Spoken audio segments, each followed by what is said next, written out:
ఏ రకంగా చూస్తున్నారు? ఇది మామూలుగా మన భారతదేశానికి స్పెసిఫిక్ గా చేసిన హెచ్చరిక అనుకోకూడదు. ఎందుకంటే ఆయన సిడిఎఫ్ అయిన తర్వాత ఫస్ట్ టైం ఆల్ 3 సర్వీసెస్ ని కొత్తగా కట్టిన ఆడిటోరియంలో ఒకేసారి కంబైన్డ్ సర్వీసెస్ సైడ్ నుంచి అడ్రస్ చేశారు. అఫ్ కోర్స్ అందులో నేషనల్ సెక్యూరిటీస్ ఇష్యూస్ వాళ్ళకి మెయిన్ గా వస్తాయి.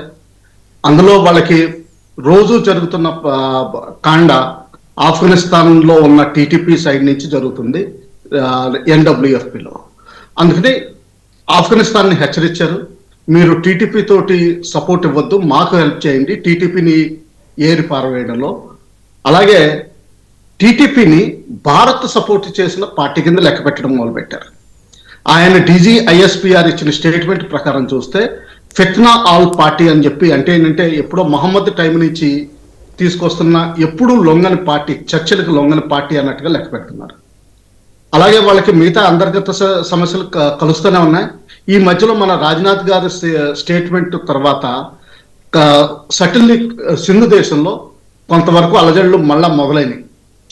సో వీటిని అన్నిటినీ కౌంటర్ చేయడానికి ఆయన న్యూక్లియర్ కమాండ్ ఆయన చేతుల్లో ఉండడం, తర్వాత వాళ్ళ దేశంలో న్యూక్లియర్ ఇన్ఫ్రాస్ట్రక్చర్ అంటే డిఫెన్సివ్ ఇన్ఫ్రాస్ట్రక్చర్ కొత్తగా బంకర్లు అవన్నీ కట్టించడం, కొన్ని వందల కోట్లు పెట్టి దాదాపు 120 మంది ఫ్యామిలీస్ తోటి అండర్ గ్రౌండ్ ఉండే విధంగా ఇన్ఫ్రాస్ట్రక్చర్ క్రియేట్ చేయించడం, ఇటువంటిదంతా ఆయన రీస్ట్రక్చరింగ్ పార్ట్లో చేస్తున్నారు.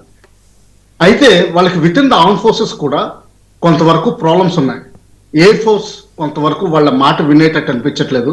అందుకనే ఆయనకి చీఫ్ ఆఫ్ ఎయిర్ స్టాఫ్ కి 2 ఏళ్లు పదవీ కాలం పొడిగించారు. ఆ విధంగానే విత్ ఇన్ ఆర్మీ కూడా కొంతమంది కోర్ కమాండర్స్ కి ఇష్టపడట్లేదు. ఎందుకంటే చీఫ్ ఆఫ్ ఆర్మీ స్టాఫ్ పదవి కూడా మునీర్ గారే తన దగ్గర పెట్టుకున్నారు. Chief of army staff promotion పోవడంతో మిగతా లెఫ్టినెంట్ జనరల్స్ అంతా ఇంకా కోర్ కమాండర్స్ గానే రిటైర్ అవ్వాల్సి వస్తుంది. దీనికి ప్రత్యామ్నాయంగా వాళ్ళకి ఎలా ప్లకేట్ చేయాలని చెప్పి, అంటే వాళ్ళకి ఏ డబ్బులలో ఇది చూపించి మోహన్ చూపించి వాళ్ళ కంట్రోల్ తీసుకురావాలని చెప్పి ఫౌజీ ఫౌండేషన్ అని ఉంది వాళ్ళది. విపరీతంగా పాకిస్తాన్లో ఉన్న సిమెంట్ ఫ్యాక్టరీల దగ్గర నుంచి, సర్వీసుల దగ్గర నుంచి, ట్యాక్సీ యూనియన్స్ దగ్గర నుంచి వాళ్ళు కంట్రోల్ చేస్తారు. ఆ ఫౌజీ ఫౌండేషన్ కొత్తగా పాకిస్తాన్ ఇంటర్నేషనల్ ఎయిర్లైన్స్, మన ఎయిర్ ఇండియా ఈక్వలెంట్ ఏదైతే ఉందో IMF దాని ప్రకారం దాన్ని ఆప్షన్ పెట్టాల్సిందే. ఆప్షన్ 23వ తారీఖుని నడుస్తుంది. దానిలో మెయిన్ కంటెండర్ కింద ఈ రోజు ఫౌజీ ఫౌండేషన్ నిలుచుంటుంది.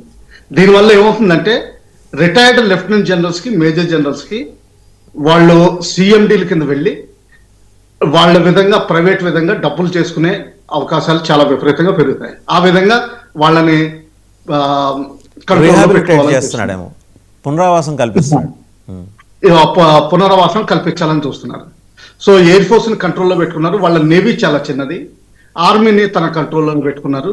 న్యూక్లియర్ కమాండ్ కంట్రోల్లో పెట్టుకున్నారు. ఆయన ఒక చీఫ్ అడ్వైజర్ కింద ఉన్నారు ఎకనామిక్ కౌన్సిల్లో. మన నేషనల్ డెవలప్మెంట్ కౌన్సిల్ ఎలా ఉంటుందో, ఈక్వలెంట్ ఎలా ఉంటుందో అలాగే వాళ్ళ దాంట్లో చీఫ్ అడ్వైజర్ కింద ఉన్నారు. ఆయనే డైరెక్ట్ గా ఫారిన్ ఇన్వెస్టర్స్ తోటి కూడా మాట్లాడుతున్నారు. అమెరికా వెళ్ళినప్పుడు కూడా, ట్రంప్ గారితో మాట్లాడినప్పుడు కూడా, మినరల్స్ ఆఫర్ చేసినప్పుడు, పస్ని పోర్ట్ ఆఫర్ చేసినప్పుడు ఆయనే ఎక్కువ మాట్లాడారు. తర్వాత టర్కీకి 1000 కిలోమీటర్ల exclusive economic export and import zone ఒకటి కరాచీ దగ్గర అలాట్ చేశారు. అది కూడా ఆయనే చేశారు. దాని తర్వాత పెట్రోల్ ఫ్యూయల్ ప్రొడక్ట్స్ కి అది డ్రిల్లింగ్ చేయడానికి టర్కీతో ఒప్పందం కుదుర్చుకున్నారు. ఇవన్నీ చేస్తే ఏంటంటే మల్టీ రోల్స్ ఆయన సాధించుకున్నారు. అలాగే ఇప్పుడు నిన్న వార్తల ప్రకారం ఏంటంటే ఇమ్రాన్ ఖాన్ గారి మీద ట్రీజన్ అంటే దేశద్రోహ నేరత్వం మోపనున్నారు. దీనిలో ఉరిశిక్ష అమలు చేయాల్సి ఉంటుంది. అందుకనే బహుశా లాస్ట్ 1 month నుంచి ఆయన్ని సాలిటరీ కన్ఫైన్మెంట్ లో పెట్టి దేశంలో వాటర్స్ ని టెస్ట్ చేస్తున్నారు. ఎంతవరకు రియాక్షన్ వస్తుంది ఆయన్ని ఉరి తీస్తే.